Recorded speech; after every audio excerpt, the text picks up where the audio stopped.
Salam Indonesia, Anda menyaksikan berita terkini bersama saya Aura Gizala.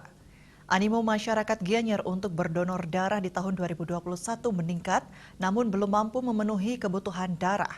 Karena itu di tahun 2022, PMI Cabang Gianyar menargetkan sebanyak 8.000 kantong darah dari pendonor yang akan terkumpul. Target ini didasari keperluan darah rata-rata dalam setahun yang mencapai 7.600 kantong.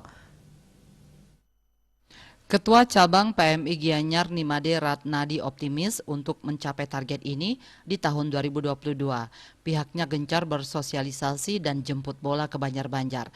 Dari Januari sampai awal Desember 2021, PMI Gianyar berhasil mengumpulkan sebanyak 7.111 kantong darah. Menurutnya, animo masyarakat untuk berdonor darah sangat tinggi walau masa pandemi.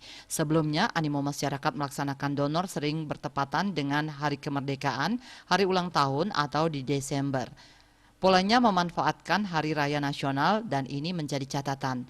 Pola ini memungkinkan untuk diubah, berdonor tanpa harus menunggu momen. Salah satu langkahnya adalah mengagendakan donor di Banjar atau desa dengan waktu tertentu sehingga pelaksanaannya rutin.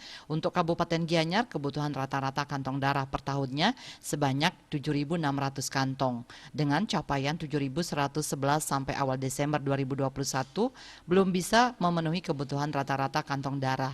Karena itu tahun 2022 Ratnadi optimis target 8.000 kantong tercapai. Pihaknya bersama jajaran dan komunitas akan terus berusaha memenuhi target tersebut.